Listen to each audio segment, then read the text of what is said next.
Good morning all the students of 4th class. बेटा हम आपके ईवीएस का chapter 6 coastal plains and island group read कर रहे थे। लास्टली हमने उसका इंट्रोडक्शन रीड किया था। आज उसी के आगे से कंटिन्यू करते हैं। सबसे पहला टॉपिक है हमारा इस चैप्टर का वेस्टर्न कोस्टल प्लेन्स, मतलब पश्चिमी तटीय मैदान। This plain lies between the Western Ghats and the Arabian Sea. अब ये जो प्लेन्स है, ये जो मैदान है, कहाँ पाए जाते हैं? वेस्टर्न घाट और अरेबियन सी के बीच में। It spread from the gulf of Kutch in Gujarat to Kanyakumari. और ये कहाँ से कहाँ तक फैला हुआ है? तो ये coastal plain gulf of Kutch से लेकर तो कन्याकुमारी तक फैला हुआ है। It is divided into 3 part. और ये कितने पार्ट में डिवाइड किया गया है? 3 पार्ट्स में। कौन कौन से हैं वो? The Gujarat coast in the north, मतलब गुजरात कहाँ है? गुजरात कोस्ट में बताया हुआ है। फिर Konkan coast in the middle, और बीच में कौन आता है? कोकन कोस्ट आता है। और लास्ट कौन सा है? And the Malabar coast in the south. और अगर हम दक्षिण में देखें तो मालाबार कोस्ट, उत्तर में गुजरात, और मिडिल जो है वो कोकन कोस्ट में बटा हुआ है। सबसे पहला अब हम तीनों को पढ़ेंगे। 3 पार्ट्स में डिवाइड किया है, ठीक है। तो 3 में से पहला कौन सा था? गुजरात कोस्ट था। It lies between the gulf of Kutch and the gulf of Khambhat in Gujarat. अब ये गुजरात कोस्ट जो है कहाँ कहाँ आता है, यहाँ किन के बीच में आता है? तो Gulf of Kutch, Gulf of Khambhat के बीच में आता है। Okha and Kandla are 2 important ports in the region. और इस क्षेत्र में ओखा और कंडला 2 क्या हैं? पोर्ट्स हैं। कल मैंने आपको सी पोर्ट्स पढ़ाए थे। Tobacco and cotton are grown here. और यहाँ किस चीज़ की उपज की जाती है? तो टबैको की और कॉटन की यहाँ पे पैदावार ज़्यादा होती है।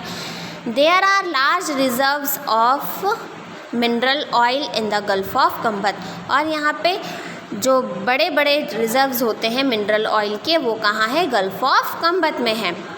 कोकन कोस्ट, कोकन कोस्ट अब कहाँ आता है? The coastal plains from the gulf of Khambhat to Goa is called the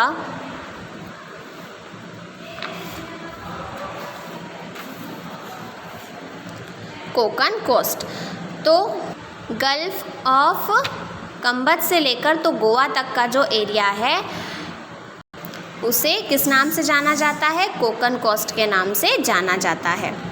it is Rocky and uneven. और ये कैसा है? पथरीला है और हर जगह इसकी समान नहीं है। Some rocks and hills have extended even into the sea. और कुछ कुछ रॉक्स और जो पहाड़ी चोटियाँ हैं वो तो समुद्र तक भी फैली हैं। Lighthouse have been built on coast and island so that ship do not crash into hidden rocks। और ऐसी जगह जहाँ पे जो चट्टानें हैं या पत्थर हैं समुद्र तक फैले, वहाँ पे क्या होते हैं? लाइट हाउस होते हैं। तो यहाँ पे भी लाइट हाउस बने हुए हैं, ठीक है, ताकि क्या हो, कोई भी जहाज़ किसी भी कोस्ट या आइलैंड पे छुपे हुए पत्थरों से टकराकर टूटे ना। The lighthouse also provide direction to the sailor. और साथ ही साथ लाइट हाउस का एक और फ़ायदा है कि जो शिप चलाने वाले होते हैं उन्हें ये डायरेक्शन भी बताते हैं। The economic capital of India Mumbai is located on the Konkan coast. अब जो इकोनॉमिक कैपिटल है हमारे इंडिया का, किस नाम से जानते हैं हम उसको? मुंबई के नाम से जानते हैं। तो ये भी कहाँ आता है? कोकन कोस्ट में ही आता है। It is also India's most important sea port. और ये हमारे भारत देश का सबसे मुख्य सी पोर्ट भी है। अगला है Malabar coast. The southern part of the west coast is called the Malabar coast. अब जो सर्थन पार्ट आता है वेस्ट में, वहाँ पे जो कोस्ट है उसको क्या बोलते हैं? मालाबार कोस्ट बोलते हैं। Spreading from Goa to Kanyakumari. ये कहाँ से कहाँ तक फैला है? गोवा से कन्याकुमारी तक फैला हुआ है। It is slightly wider than the Konkan coast. और ये कोकन कोस्ट से थोड़ा बड़ा है। Along with the coast some sand dunes are also scene.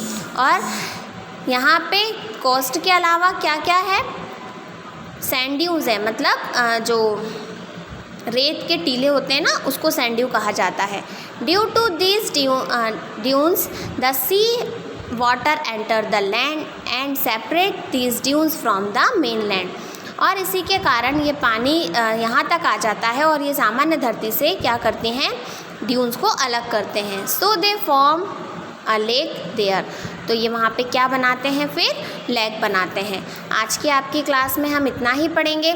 इसके आगे का चैप्टर जो है वो हम नेक्स्ट क्लास में रीड करेंगे। आप में से जिस किसी बच्चे का इस चैप्टर का एक्सप्लेनेशन छूट गया हो या इसके आगे वाले चैप्टर्स का छूट गया हो, तो आप लोग स्कूल की यूट्यूब चैनल से उसे समझ सकते हैं।